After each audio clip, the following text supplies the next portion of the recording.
Niggers are scared of revolution. But niggers shouldn't be scared of revolution. All niggas. Because revolution is nothing but change. So you're a philosopher? Yes. Yes. Yes. Yes. Yes.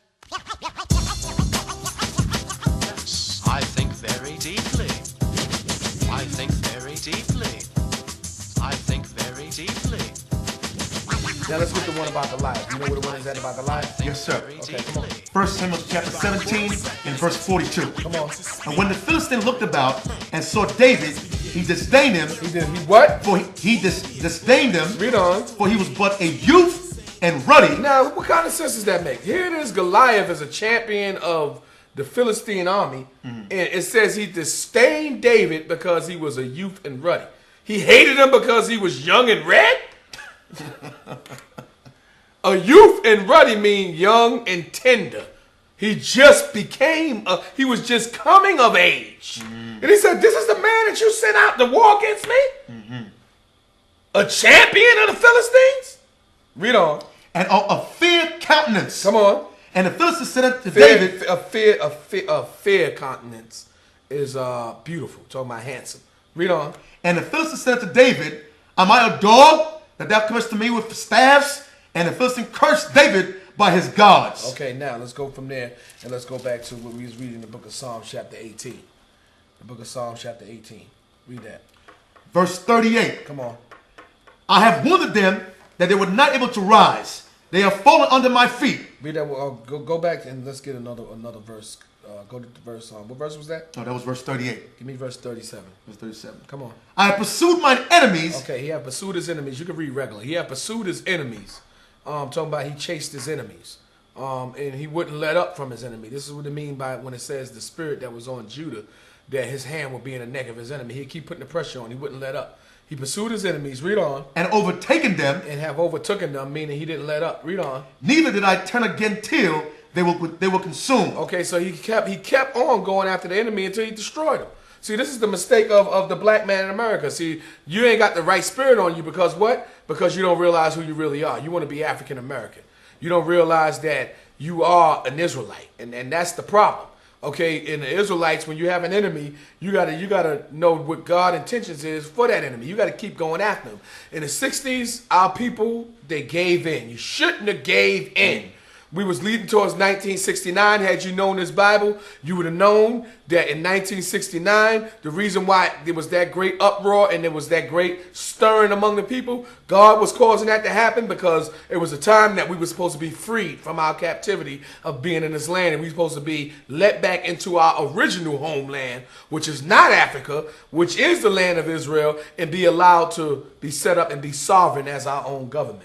But that didn't happen. You know why? Because Judah was pacified under the guidelines of American Negro or African American, and they was given certain privileges, not rights, because rights come from God. They was given privileges. You understand that? Privileges come from man, and man, as long as he give you a privilege, he can always take it away from you. And that's the point. You were given the privilege to vote. You understand? Not the right to vote. You understand? You was given a privilege. How is that a privilege? Because when you become what? A convicted felon in this land, they take away your so-called right to vote. Now, if you was convicted of a felony, even though you could have been wrongfully convicted like most black men are, now you have you don't have what they fought for in the 60s, you don't have that right no more. Why? Because the same man that gave you the privilege to do it took it away. Check this out. He took it away. And I also want to say this, that their prison system ain't nothing but another form of slavery. You understand that? They still chained up. They still locked up. They still are the property. They call them the property of the state. And when you look at who's the majority, when you look at the ethnic groups that's in prison, who's the largest ethnic group that's in prison? So-called African Americans. You're still property of the state. But our people want to ignore these facts. They want to ignore these facts that our people are still enslaved. They want to call them criminals and just brush that off. Well, those are the criminals. Those are the bad guys. So we ain't got to worry about them. That's what the white man is telling you. That's what he's telling you. Everybody's a bad guy when they his enemies. Period. Read on.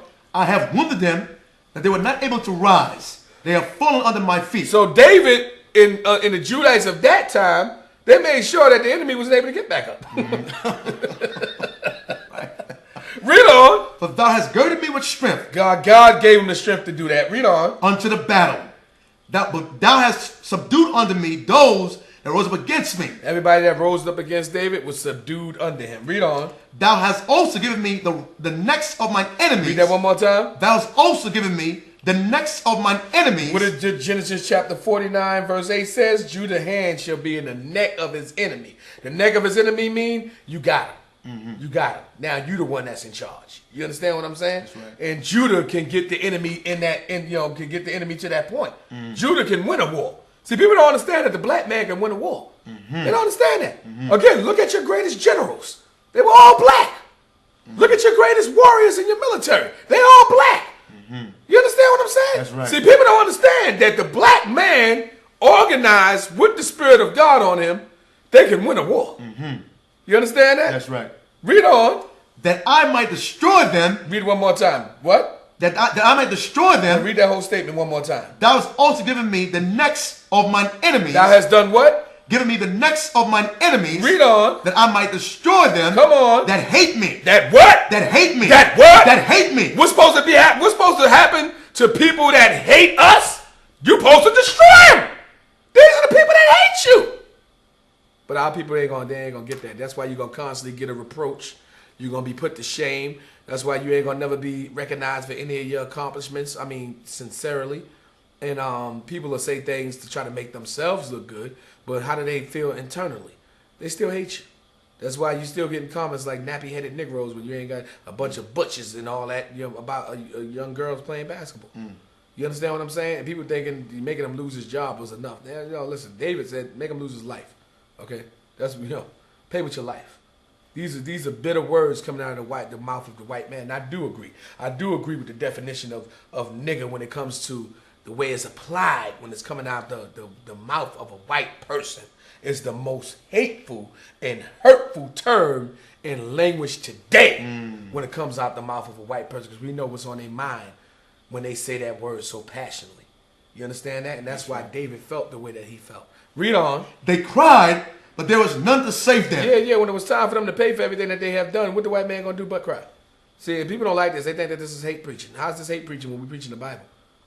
This is what David said.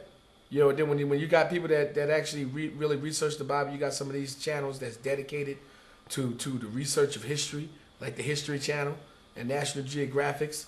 All of them, they send their scholars out, they so-called scholars and they so-called scientists, to try to speak against these men of the Bible, these men of God.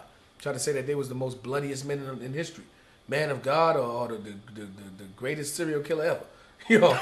So when they talk about King David. But you're going to find out that it don't matter what you think. It matters what God's think.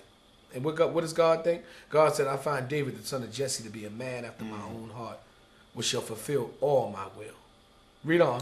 Even unto the Lord, but he answered him not. But he did what? He answered him not. Come on. Then did I beat them small. What did David do? Then did I beat them small. Come on. As the dust before the wind. Come on. I did cast them out as the dirt in the streets. Come on.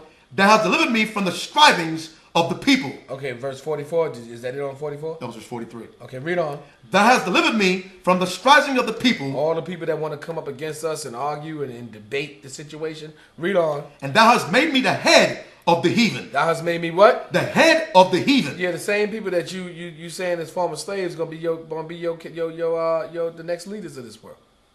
And I know that may sound ludicrous to a lot of you, but you don't know the will of God. I do.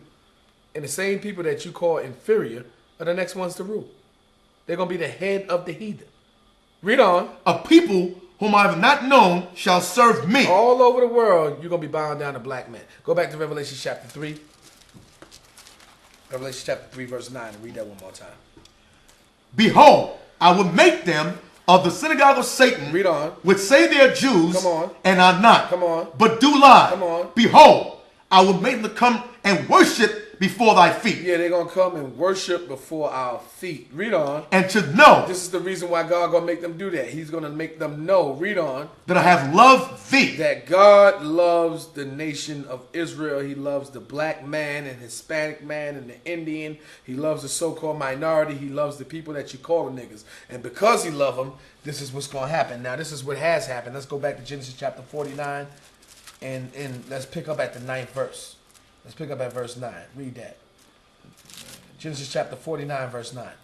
Judah is a lion's whelp. Judah was always known, he was compared to a young lion. You know, a lion's whelp is a young lion.